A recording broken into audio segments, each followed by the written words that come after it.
Hello दोस्तों, नमस्कार। स्वागत है आपका आपके अपने YouTube channel study with Premchand sir में। दोस्तों, ये जो सेट है आप लोग देख सकते हैं कि सी टेट प्रिपरेशन का सेट नंबर 7 है। और ये जो पेपर हुआ है उस परीक्षा की तारीख देख सकते हैं आप। तिथि है 22 फरवरी 2015। ये 22 फरवरी 2015 का पेपर है। तो दोस्तों, आप लोग मेरे साथ पूरे वीडियो में बने रहें। यदि आप चैनल पर पहली बार विजिट करें तो चैनल को सब्सक्राइब कर लें, बेल आइकन को प्रेस करें, ताकि जैसे ही मैं इस प्रकार की वीडियो अपलोड करूं उसका नोटिफिकेशन तुरंत आपको मिल सके। तो फ्रेंड्स, बिना लेट किए हम लोग वीडियो को फटाफट स्टार्ट करते हैं। इस वीडियो को बनाने का मेन पर्पज़ है कि आप लोग कम समय में अधिक से अधिक अपना प्रिपरेशन कर सकें, रिवीजन कर सकें। तो दोस्तों, आइए बिना लेट किए हम लोग प्रश्नों को फटाफट देखते हैं। प्रश्न संख्या 1 कह रहा है, निम्नलिखित में से कौन सा बच्चों के संवेगात्मक विकास के लिए सर्वाधिक उपयुक्त है। तो बच्चों के सर्वाधिक संवेगात्मक विकास के लिए सर्वाधिक उपयुक्त जो है ऑप्शन नंबर 1, कक्षा कक्ष का प्रजातांत्रिक परिवेश। कक्षा कक्ष का प्रजातांत्रिक परिवेश ही बच्चों के संवेगात्मक विकास के लिए सर्वाधिक उपयुक्त है। आइए अगला प्रश्न देख लेते हैं। प्रश्न संख्या 2। दोस्तों, प्रश्न को पढ़ने के बाद मैं उसका तुरंत आंसर दे रहा हूं ताकि आप लोगों का समय बच सके। चलिए अगला प्रश्न है। प्रश्न संख्या 2, निम्नलिखित में से कौन सा एक उपयुक्त रचनात्मक आकलन कार्य नहीं है। 4 ऑप्शन आपके सामने है। चारों में से ये पूछ रहा है कि कौन सा उपयुक्त रचनात्मक आकलन कार्य नहीं है।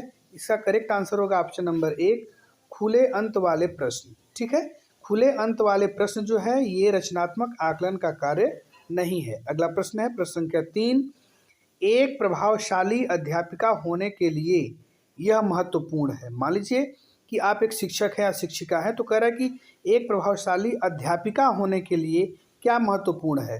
तो उसके लिए सबसे महत्वपूर्ण है कि प्रत्येक बच्चे के संपर्क में रहना। प्रत्येक बच्चे के संपर्क में रहना ये बहुत ही महत्वपूर्ण भूमिका निभाता है। चलिए अगला प्रश्न है प्रश्न संख्या 4। प्रश्न संख्या 4 है, बच्चों के अधिगम को सुगम बनाने के लिए अध्यापकों को एक अच्छे कक्षाई परिवेश का सृजन करने की आवश्यकता होती है।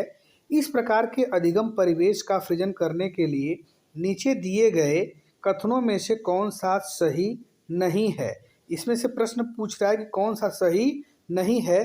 तो इसमें से जो ऑप्शन है, आप वीडियो को पॉज करके सभी ऑप्शन को पढ़ लेंगे।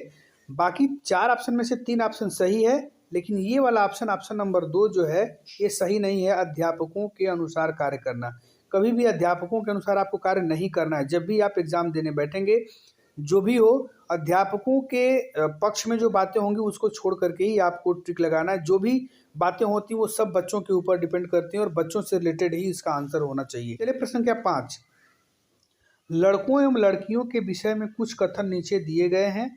आपके अनुसार इनमें से कौन सा सही है। देखिए, ऑप्शन नंबर 1 है, लड़कों को घर के बाहर कार्यों में सहायता करनी चाहिए। लड़कों को घर के कार्यों में सहायता करनी चाहिए।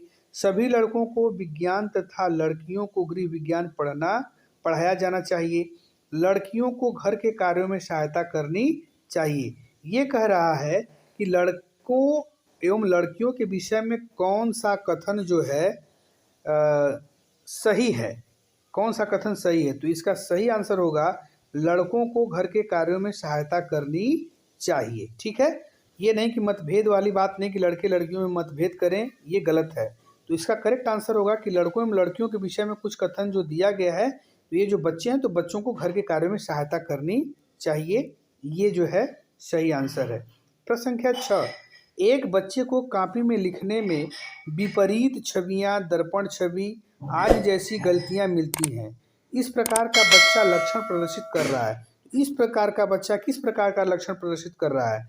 तो ये है ऑप्शन नंबर 2, अधिगम में अशक्तता। अधिगम में अशक्तता का लक्षण प्रदर्शित कर रहा है। क्या कि उसको ये सब जो है गलतियां मिलती हैं, उल्टा दिखना, छवियां, दर्पण आदि ये सब विपरीत दिखती हैं।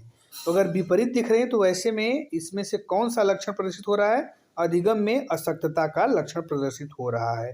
नेक्स्ट क्वेश्चन है क्वेश्चन नंबर 7, शिक्षार्थियों के ज्ञान अर्जन में सहायता करने के क्रम में अध्यापकों को किस पर ध्यान केंद्रित करना चाहिए। तो अध्यापकों को किस बिंदु पर ध्यान केंद्रित करना चाहिए। Option number 3 is correct answer, शिक्षार्थी को सक्रिय सहभागिता के लिए शामिल करना, शिक्षार्थी को सक्रिय सहभागिता के लिए शामिल करना, इस पे विशेष ध्यान देना चाहिए। अगला प्रश्न है प्रश्न संख्या 8, अध्यापक के दृष्टिकोण से प्रतिभाशालीता किसका संयोजन है? इसका करेक्ट आंसर होगा कि अध्यापक के दृष्टिकोण से प्रतिभाशालीता उच्च योग्यता, उच्च सृजनात्मकता और उच्च वचनबद्धता, ये जो है इसका संयोजन ही प्रतिभाशालीता को दिखाता है। क्या कि उच्च योग्यता होनी चाहिए, उच्च सृजनात्मकता होनी चाहिए, उच्च वचनबद्धता होना चाहिए।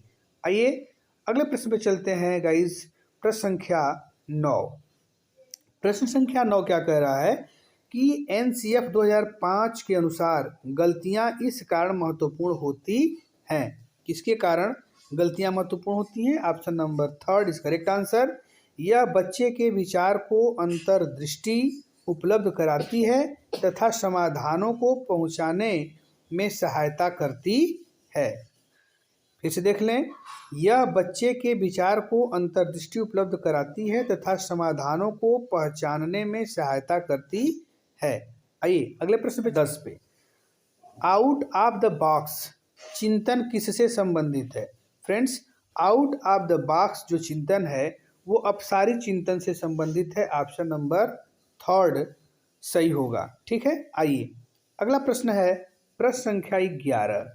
प्रश्न है कि शिक्षण में अध्यापकों के द्वारा विद्यार्थियों का आकलन इस अंतर्दृष्टि को विकसित करने के लिए किया जा सकता है। तो प्रश्न कह रहा है कि किस अंतर्दृष्टि को विकसित करने के लिए किया जा सकता है? तो ये आकलन के लिए ऑप्शन नंबर 3 जो है सही होगा। शिक्षार्थियों की आवश्यकता के अनुसार शिक्षण उपागम में परिवर्तन करना, ये आंसर इसका सही होगा। शिक्षार्थियों की आवश्यकता के अनुसार शिक्षण उपागम में परिवर्तन करना। चलिए नेक्स्ट क्वेश्चन पे चलते हैं, क्वेश्चन नंबर 12। तो दोस्तों प्रश्न संख्या 12 है, अधिगम अनुभवों को इस प्रकार से आयोजित किया जाना चाहिए जिससे अधिगम को सार्थक बनाया जा सके। नीचे दिए गए अधिगम अनुभवों में से कौन सा बच्चों के लिए सार्थक अनुभव अधिगम को सुगम नहीं बनाता है? इसका करेक्ट आंसर होगा ऑप्शन नंबर 1, विषय वस्तु को केवल याद करने के आधार पर पुनरावृत्ति। ये जो है ये सार्थक अधिगम को सुगम नहीं बनाता है। केवल याद करना, रट्टा मारना ये अधिगम को सुगम नहीं बनाता है, इसलिए समझना बहुत ज़रूरी है। चलिए अगला प्रश्न है प्रश्न संख्या 13। बच्चों को शाब्दिक या गैर शाब्दिक दंड देने का परिणाम होता है। तो बच्चों को शाब्दिक या गैर शाब्दिक दंड देने का परिणाम क्या होता है? ऑप्शन नंबर 4, उनकी स्वयं के प्रति अवधारणा को नष्ट करना, उनकी स्वयं के प्रति अवधारणा को नष्ट करना। चलिए अगला प्रश्न है प्रश्न संख्या 14। निम्नलिखित में से कौन प्रारंभिक बाल्यावस्था अवधि के दौरान उन भूमिकाओं एवं व्यवहारों के बारे में जानकारी प्रदान करते हैं जो एक समूह में स्वीकार्य हैं? तो इसका करेक्ट आंसर होगा ऑप्शन नंबर 4, माता पिता एवं भाई बहन। ठीक है, चलिए अगला प्रश्न है प्रश्न संख्या 15। विद्यार्थियों को स्वच्छता के लिए प्रेरित करने हेतु उन्हें स्वच्छता समिति का सदस्य बनाना प्रतिबिंबित करता है। क्या प्रतिबिंबित करता है दोस्त? ये है ऑप्शन नंबर 2, प्रेरणा का व्यवहारवादी उपागम। नेक्स्ट क्वेश्चन है क्वेश्चन नंबर 16 नंबर का देख लेते हैं। निम्नलिखित में से कौन सा आयु समूह परवर्ती बाल्यावस्था श्रेणी के अंतर्गत आता है? तो परवर्ती बाल्यावस्था श्रेणी के अंतर्गत आने वाला जो आयु समूह है वो है ऑप्शन नंबर 4, 6 से 11 वर्ष। 6 से 11 वर्ष का आयु समूह बाल्यावस्था श्रेणी के अंतर्गत आता है। चलिए अगला प्रश्न है प्रश्न संख्या 17। आर्जव तर्क देता है कि भाषा विकास व्यक्ति की नैसर्गिक प्रवृत्ति से प्रभावित होता है, जबकि सोनाली महसूस करती है कि यह परिवेश से प्रभावित होता है। आर्जव और सोनाली के बीच यह चर्चा किस विषय में है? आइए ऑप्शन को देख लेते हैं। आर्जव और सोनाली जो ये चर्चा कर रहे हैं किस विषय में है? तो इसका करेक्ट आंसर होगा फ्रेंड्स ऑप्शन नंबर 4 प्रकृति तथा पालन पोषण पर वाद विवाद। प्रकृति तथा पालन पोषण पर वाद विवाद ये सही है। चलिए अगले प्रश्न पे चलते हैं। प्रश्न संख्या 18। अध्यापिका ने ध्यान दिया कि पुष्पा अपने आप किसी एक समस्या का समाधान नहीं कर सकती है, फिर भी वह एक वयस्क या साथी के मार्गदर्शन की उपस्थिति में ऐसा करती है। इस मार्गदर्शन को क्या कहते हैं? इस मार्गदर्शन को सहारा देना कहते हैं। सीधी सी बात है, जब हम कोई कार्य करते हैं और किसी की मदद यदि लेते हैं, किसी के मार्गदर्शन में कार्य करते हैं, इसका मतलब है कि हम सहारा ले रहे हैं या सहारा दे रहे हैं। ठीक है, चलिए अगला प्रश्न है प्रश्न संख्या 19। अध्यापिका ने एक कमेटी के प्रधान को सभापति के स्थान पर सभाध्यक्ष लिखा। यह संकेत करता है, यह किस प्रकार का संकेत करता है कि अध्यापिका, बताइए, वहाँ पे लिखा हुआ है कि अध्यापिका ने कमेटी के प्रधान को सभापति के स्थान पर सभाध्यक्ष लिख दिया, तो ये क्या संकेत करता है? तो इसका करेक्ट आंसर होगा ऑप्शन नंबर 3, एक लिंग मुक्त भाषा का प्रयोग कर रही है। एक लिंग मुक्त भाषा का प्रयोग कर रही है। इससे पता नहीं चल रहा है सभापति और सभाध्यक्ष में, ये सभाध्यक्ष में किसी लिंग की पहचान नहीं हो रही है, इसलिए उस अध्यापिका ने सभाध्यक्ष लिखा। आइए अगला प्रश्न देख लेते हैं। प्रश्न संख्या 20। सतत एवं व्यापक मूल्यांकन किस लिए आवश्यक है? तो फ्रेंड्स, सतत एवं व्यापक मूल्यांकन यह समझने के लिए कि अधिगम का किस प्रकार अवलोकन किया जाता है, दर्ज किया जाता है, व सुधार किया जा सकता है। तो इसका करेक्ट आंसर जो होगा ऑप्शन नंबर 4 होगा। सतत एवं व्यापक मूल्यांकन इसीलिए किया जाता है। चलिए अगला प्रश्न देखते हैं। प्रश्न संख्या 21। लॉरेंस कोहल वर्ग के सिद्धांत में कौन सा नैतिकता की उपस्थिति को सही अर्थ में सूचित करता है? तो ये जो स्तर है, स्तर नंबर 1, यही सूचित करता है। इसका मतलब लॉरेंस कोहल वर्ग के सिद्धांत में स्तर 1 जो है वो नैतिकता की अनुपस्थिति को सही अर्थ में सूचित करता है। चलिए अगला प्रश्न है प्रश्न संख्या 22। निम्नलिखित में से कौन सा बच्चों के समाजीकरण के प्रगतिशील मॉडल के संदर्भ में सही नहीं है? ठीक है, आइए देख लेते हैं इसका ऑप्शन। तो इसका सही जो ऑप्शन है, आंसर ये होगा ऑप्शन नंबर 2। ऑप्शन नंबर 2, बच्चे विद्यालय में बताई गई बातों को स्वीकार करते हैं, चाहे उनकी सामाजिक पृष्ठभूमि कुछ भी हो। ठीक है ना, बच्चे, ये सच्चाई है कि बच्चे विद्यालय में बताई गई बातों को स्वीकार करते हैं, चाहे उनकी सामाजिक पृष्ठभूमि कुछ भी हो। अगला प्रश्न है प्रश्न संख्या 23। अधिगम में आकलन किस लिए आवश्यक होता है? तो अधिगम में आकलन जो है वो प्रेरणा के लिए आवश्यक होता है। किसके लिए? प्रेरणा के लिए आवश्यक होता है। चलिए अगला प्रश्न है प्रश्न संख्या 24। प्रचलित योजनाओं में नई जानकारी जोड़ने को किस नाम से जाना जाता है?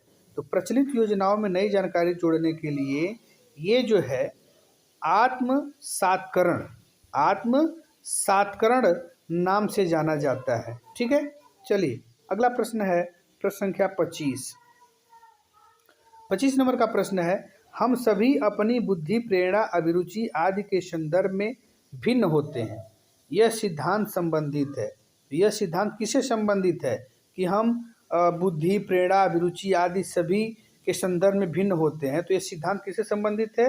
ये सिद्धांत है वैयक्तिक भिन्नता से, वैयक्तिक भिन्नता से संबंधित है। नेक्स्ट क्वेश्चन है, वंचित समूहों के विद्यार्थियों को सामान्य विद्यार्थियों के साथ साथ पढ़ाना चाहिए, इसका अभिप्राय क्या है? इसका अभिप्राय है समावेशी शिक्षा। इसका अभिप्राय है समावेशी शिक्षा से। चलिए नेक्स्ट क्वेश्चन है प्रश्न संख्या 27। कोई भी नाराज हो सकता है, यह आसान है, परंतु एक सही व्यक्ति के ऊपर सही समय पर सही उद्देश्य के लिए तथा सही तरीके से नाराज होना आसान नहीं है। यह संबंधित है। यह किससे संबंधित है? यह संवेगात्मक विकास से संबंधित है। नेक्स्ट क्वेश्चन है क्वेश्चन नंबर 28। विकृत लिखावट से संबंधित लिखने की योग्यता में कमी किसका एक लक्षण है?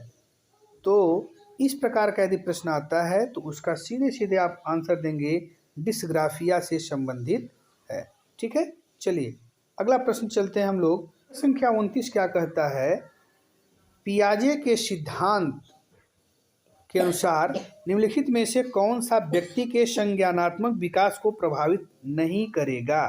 तो इसका करेक्ट आंसर होगा ऑप्शन नंबर 2, सामाजिक अनुभव व्यक्ति के संज्ञानात्मक विकास को प्रभावी नहीं करेगा। ठीक है दोस्तों, यदि आपको ये वीडियो पसंद आ रही हो, प्रश्न अच्छे लग रहे हो, तो प्लीज़ चैनल को सब्सक्राइब करके बेल आइकन को प्रेस कर लीजिए ताकि इस प्रकार का नोटिफिकेशन आपको समय से मिल सके। मैं पर डे इस प्रकार की तैयारी कराता हूँ, हर रोज़ प्रैक्टिस शीट लेकर के आता रहता हूँ परीक्षा में जो प्रश्न पूछे गए होते हैं। तो ये वीडियो का लास्ट प्रश्न है, इसको भी देख लेते हैं। इनमें से कौन सा त्रितंत्रीय सिद्धांत में व्यवहारिक बुद्धि का अभिप्राय नहीं है? तो इसका सही जवाब होगा ऑप्शन नंबर 2, केवल अपने विषय में व्यवहारिक रूप से विचार करना। यह त्रितंत्रीय सिद्धांत में व्यवहारिक बुद्धि का अभिप्राय नहीं है। तो फ्रेंड्स, इस वीडियो में बस इतना ही। नेक्स्ट वीडियो में हम पुनः मिलेंगे, तब तक के लिए ओके, बाय बाय।